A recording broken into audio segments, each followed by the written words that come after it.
I don't know if it was me who drew the short straw today or not, but I, with a little nudge from Jan, chose to cover the topic tonight of financial challenges, because unfortunately I've had more than my fair share of them over the last couple of years in particular. And I feel very passionately that it's something that we don't talk about enough at all. It's taboo for a lot of people, and we either put our heads in the sand and pretend it's not happening, or we just do stiff upper lip and crack on and hope that it's all going to work out for the best. So I'm going to just challenge that a little bit today, and I'm going to crack my story open and share several of the challenges that I've experienced. As I started to put this together, I thought, well, there's really 3 big ones. And then yesterday I thought, no, there's actually 2 other ones you need to add in there. So I have a wide range of lovely stories. And my intention in this is not for sympathy or pity. It is with the very clear intention of starting this conversation, of normalizing these kind of conversations, of sharing with you some of the actions that I took to navigate these. And one of them I'm still in the midst of. So my story begins in 2015. I'm living in Ireland. I've got 3 small children. We have one income. I've given up my job in the corporate banking space. And I'm living in my dream home. So that house that Julie talks about, it's a home I fell in love with at first sight. Beautiful detached house in the middle of the countryside, electric gates, apple trees, pear trees, lots of space for the children to run around, an ideal childhood, and a very happy mum. 2 of my babies were born in that house, so it was a particularly special place for me. And on the morning of my children's birthday party, 2 of them share the same birth month, and instead of being present at their party and enjoying our guests and their day, my mind is very preoccupied with 2 letters that have dropped on the doorstep that morning from the bank, advising us that both our mortgages had gone up by 0.5%.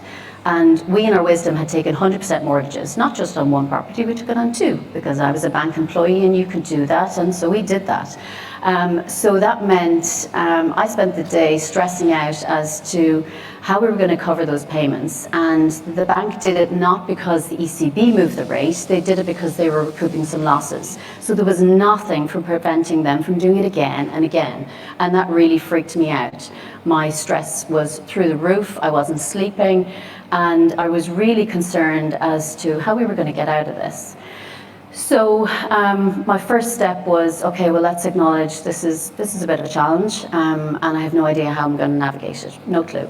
I'm from a banking background. I'm an intelligent individual most of the time, and I have no idea how I'm going to get out of this.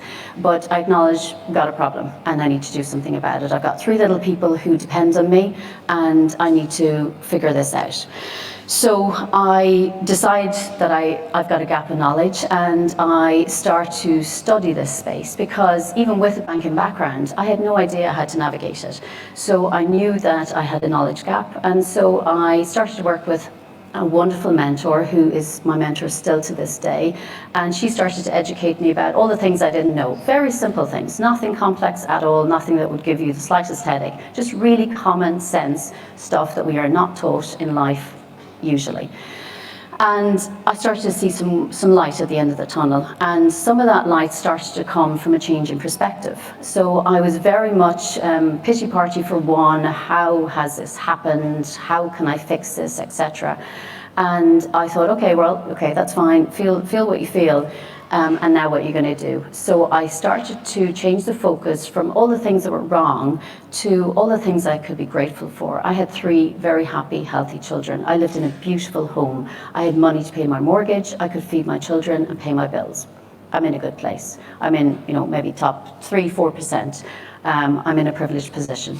Yes, there are things that are not working very well, but I have a lot to be grateful for. And so very slowly but surely, repeating that practice on a regular basis at night. So with 3 small children, sleep is broken, you're exhausted by the time your head hits the pillow. So I was not in the space of doing the journaling. That just was never going to happen. So I would just mentally run through those things in my head before I went to sleep. So I was getting a decent sleep. as well as you can get with three little people. So that really started to help change my perspective on things. And I started to invest €20. That was the only amount of money I had at the time to put aside. And it seemed inconsequential at the time, but that €20 is something, it was like planting a little seed of hope. And very quickly, over a short space of time, that €20 started to expand, and I started to increase my education as to how this works, because I wanted to understand it myself. I didn't want to delegate it to another institution. I wanted to understand all the ins and outs, and it wasn't that difficult. So over time, a short amount of time, that €20 moved to 50% of our income as we cleaned up the rest of our expenses and things. And that was an amazing shift to happen in a short space of time. And in that time, we had the option to move to the Isle of Man, and without thinking about it twice, we were gone. We were absolutely, it was a no-brainer. Why would we not move somewhere that's beautiful, safe for our children, we can live by the sea, or we can reduce our tax bills substantially, and we have what I would class as a decent healthcare system when you compare it to what was available in Ireland, and it was for free. So massive increase in standard of living with one move. So things are tracking well, and I think, okay, right, well, we're going in the right direction. And then COVID hits and affects us all in so many different ways. And in our household, it was income wipeout. Overnight, my husband at the time is a pilot, and travel industry obliterated, gone. There's no furlough for him, and he gets nothing from work, so we're on Mira. So we're getting £200 a week for a family of 5. Thankfully, because of all the work I'd done in the previous years, we had money put aside to deal with those emergencies, to pay the bills and all of that, so that was amazing. But we had no income, and we had no idea if, when that might come back. And that was a really scary place to be. And the first few days, it was Joe Wicks who got me out of bed, because I was really struggling with it, and I didn't know, again, just caught in that whirlwind of emotions and fear and stress and anxiety. But putting one foot in front of the other, things started to clear, and I thought, okay, you know what? Property is always something that has interested me. We had at that stage 2 buy-to-lets by accident in Ireland because we couldn't sell them. And I thought, I'm going to see what I can do with this. So I started to explore property, and in a 2-year period, I acquired 8 buy-to-lets in the northeast of England, working with a partner there. And they started to generate income, and I thought, okay, cool, this is good, we're making progress. And then we tried to sell one of our beautiful home in the middle of the countryside, and it had just gone on the market when I get a call from the estate agent to say, oh, the Criminal Assets Bureau have raided your house, there's a €500,000 worth of drugs being seized, and your tenants have been arrested. Okay, right, yes, okay, another challenge. Okay, it's all over the papers, nobody will go see the house. Thinking, okay, how am I going to get out of this? So again, just one, like how taking a snow globe and shaking the hell out of it and thinking, right, okay, well, when it's in a flurry like that, don't make any decisions. So we let the dust settle. And in the shower, in a moment of women's intuition, let's call it, I had the idea, I'm going to handwrite a letter to our tenant, who had then been bailed and was released back to the house because of the state of the judicial system in Ireland during COVID. And he's back in the house, so I think he has no phone, he has no laptop. The only way I can contact him is to post him a letter. So I wrote him a heartfelt letter explaining our situation. At that stage, my husband had lost his job, didn't know when he was going to get another one, and I think Mira was probably at £100 at that stage, and we were starting to really get stressed. So I wrote him a letter, and that letter resulted in the situation being resolved. We came to an agreement with him. He moved out of the house. He had, we found out later, links to the Russian mafia. So a simple letter diffused a situation that I couldn't have even dreamed. And it was just that simple idea, and the problem was gone. The house was viewed, it was a beautiful house, so it sold really quickly. So drugs, take off that. So we've got drugs and we've got debt, and next up divorce. You know, let's throw that into the mix because we don't have enough going on. And sadly, as I went, I felt that I was financially independent. So I was always financially independent working in the bank. And becoming a mom, I decided part of my financial wellness and what was really important to me was staying home with my kids. So I home educated them, and that was something really, really important. And I was so grateful to be able to do that. It was such a privilege. And then I realized, okay, I'm dependent here. Maybe the dependence financially is causing some of the strain on the relationship. So I think, okay, the buy-to-let sorted that to a degree. And I review it again and I say, no, you know what, it's not making a difference. We are on such different pages, and I've got a difficult decision to make, the most difficult decision I've made in my life, without a doubt. And I have to face three little kids and tell them that, you know, this is what I've decided, and this is why I've decided it, and move forward. And I was caught in a place of deciding to break up the family unit, or stay with the family unit and model what is an unhealthy relationship. There's no good way exit out of that.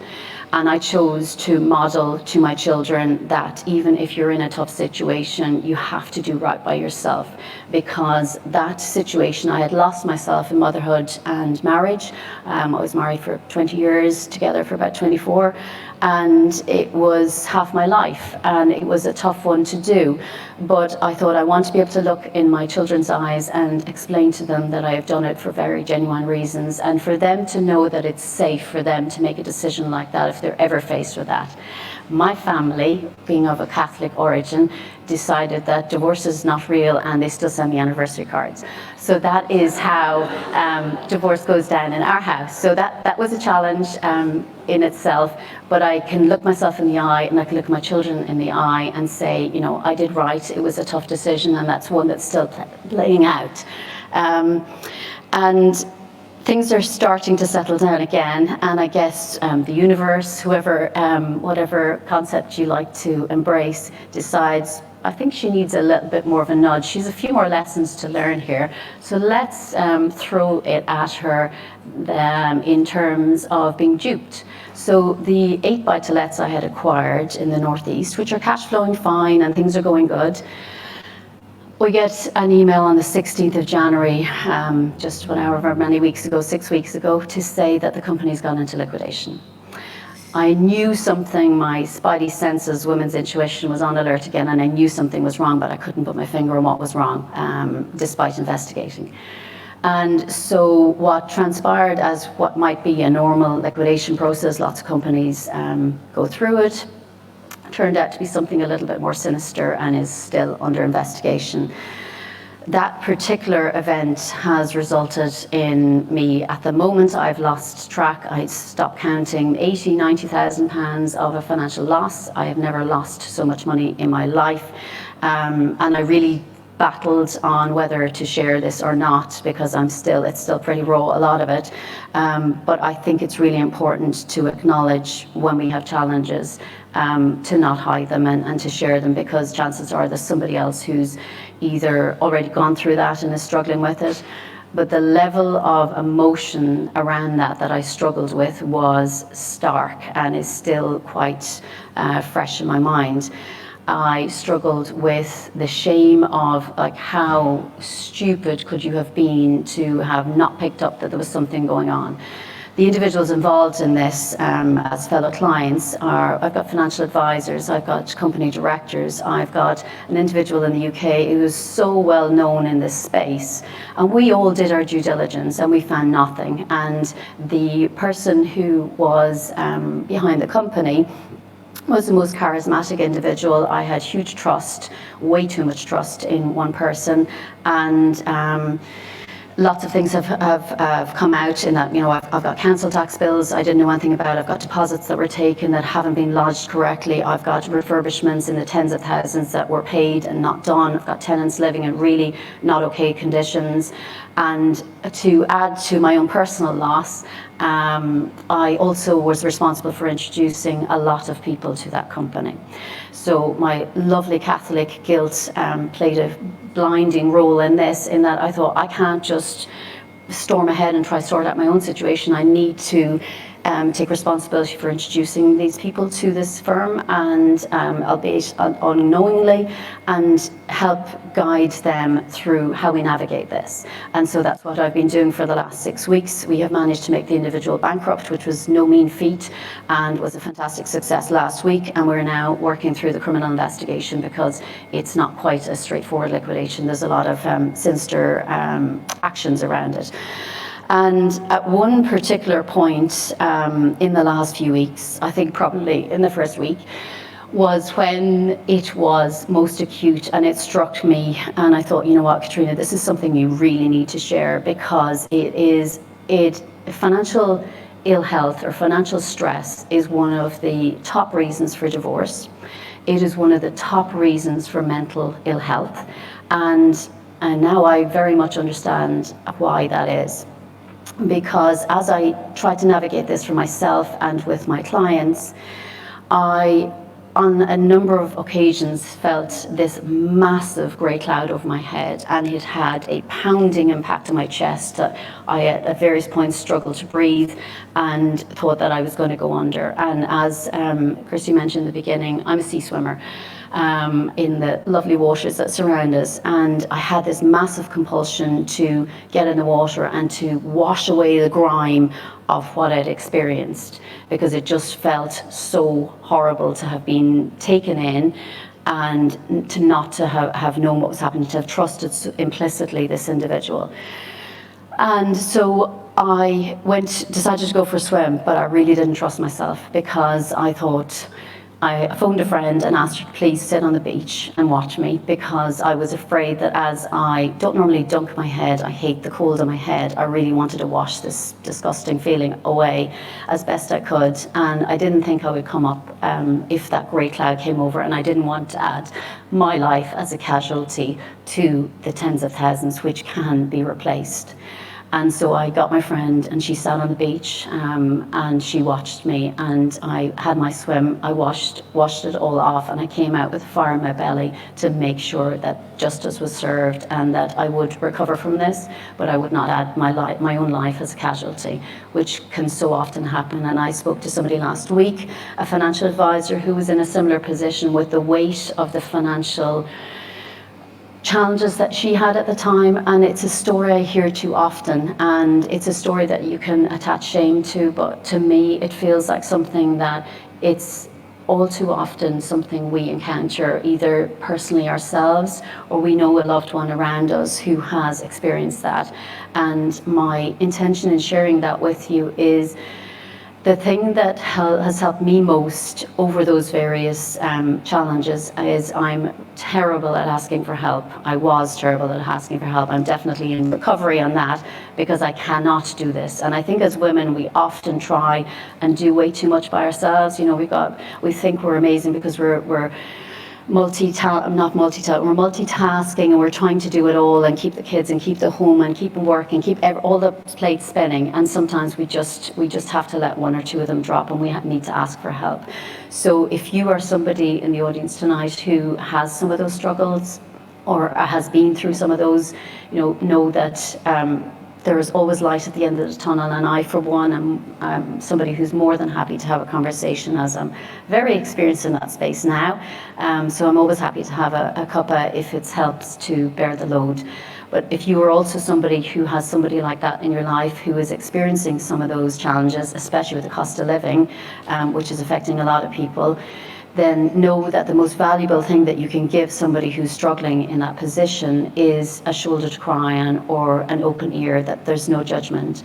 And as somebody who was in the space of always wanting to fix, if somebody told me a problem, I would get in my best fixing place and try and offer them lots of solutions.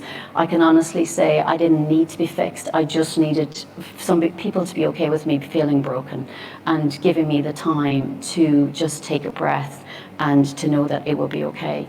So if you're in that situation, then know that that is something that we all have access to, and we can share with people. And there's a concept in the East of the red tent. Some of you may have heard. And as a woman is menstruating, she's taken into the tent, and she is nurtured and nourished, etc. And I think we need a money tent for this kind of stuff. I think we need to open the conversation around these types of topics, and to let loved ones in our families know that all of this is okay, and the smartest, most intelligent, most amazing people struggle with this from time to time, with the deck of cards that life can deal with us sometimes, and that it's all okay. And I just want to finish on a quote with Martin Luther King, which is, "You don't have to see the whole staircase to take the next step." So we can often get lost in the financial challenges with overwhelm, and it's very easy to get caught up in that. But really all we need to do if you're in that position, or somebody you love is in that position, is just to be able to take that next step and to offer them that hand or that shoulder that they may need. So that's me, and I hope, feel free to talk to me about this at any stage.